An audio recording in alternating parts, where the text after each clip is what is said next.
दोस्तों अगर आप S B I P O, I B P S P O या फिर बैंकिंग एग्जामिनेशन की तैयारी कर रहे हैं तो आपको पता है दोस्तों यहाँ पे इन एग्जामिनेशन में हमसे बैंकिंग टर्मिनोलॉजीज पे सवाल पूछा जाता है। तो आज हम उसी एक बैंकिंग टर्म के ऊपर डिस्कशन करेंगे जिसका नाम है आरबीआई का रेगुलेटरी सैंडबॉक्स फ्रेमवर्क क्या है। तो वीडियो में जानेंगे दोस्तों क्या है ये फ्रेमवर्क, कब ये स्टार्ट हुआ था और बेसिकली इसके 5 कोहॉर्ट हो चुके हैं, उनकी थीम्स क्या थी, क्योंकि उसी थीम्स के ऊपर आपसे सवाल पूछा जा सकता है। तो दोस्तों देखिए, रेगुलेटरी सैंडबॉक्स फ्रेमवर्क आरबीआई लेके आया था 2019 में, जिसका ऑब्जेक्टिव ये था कि जो भी फिनटेक फर्म्स हैं अगर उनके पास कोई इनिशिएटिव्स हैं या कोई इन्वेंशंस हैं, कोई सॉल्यूशंस हैं जिनको वो एक क्लोज एंड एनवायरनमेंट में टेस्ट करना चाहते हैं, तो उसके लिए आरबीआई ने खुद का एक फ्रेमवर्क बनाया। इसका नाम था रेगुलेटरी सैंडबॉक्स फ्रेमवर्क। ऑब्वियसली बात है, रेगुलेट यहाँ पे रहेगा और कहने क्लोज एंड पे है तो जो कह सकते हैं ना कि उसकी टेस्टिंग बेटर हो सकती है। तो जैसे आप सिंपल भाषा में बोलते हो ना पायलट फेस टेस्ट करना है, वो पायलट फेस टेस्टिंग यहाँ पे हो जाती है। ठीक है, अब इसके 5 कोहोर्ट्स जैसे मैंने बोला हुए हैं, उनकी थीम याद करते हैं दोस्तों। पहला हुआ रिटेल पेमेंट्स, यानी कि रिटेल पेमेंट्स में किसी फिनटेक के पास कोई इनिशिएटिव था या कुछ चीज़ वो टेस्ट करना चाहता था, तो फिनटेक सॉल्यूशंस रिटेल पेमेंट्स पे पहली बार में टेस्ट किए गए। दूसरे में आया दोस्तों क्रॉस बॉर्डर पेमेंट्स। तीसरे पे आया आपका एमएसएमई लैंडिंग। चौथे में आया आपका फाइनेंशियल फ्रॉड प्रिवेंशन, यानी कि आप रिटेल पेमेंट्स पे सोल्यूशन है तो आप पहले कोहर्ट में आपने उनको ऐड किया।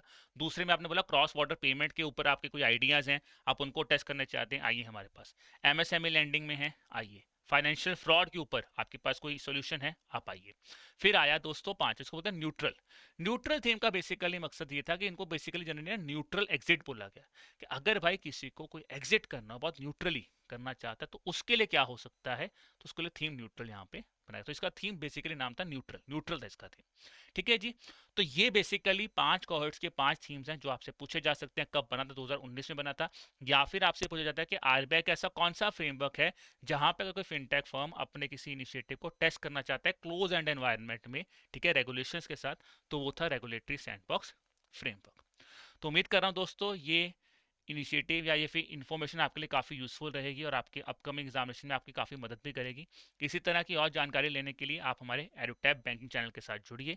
प्लस अपनी प्रिपरेशन को एक कॉम्प्रिहेंसिव वे में एक प्रॉपर मेंटरशिप और गाइडेंस के साथ अगर आप करना चाहते हैं दोस्तों, तो आप हमारे बैंकिंग एग्जाम महापैक कोर्स के साथ जुड़ सकते हैं, जहां पे दोस्तों हमने इस कोर्स को डेडिकेटेडली बैंकिंग एग्जाम्स के लिए तैयार किया, जहां पे एसबीआई, आईबीपीएस, आरआरबी, पीओ और क्लरिकल की अगर आप तैयारी कर रहे हैं तो ये कोर्स आपके लिए काफ़ी फ्रूटफुल हो सकता है।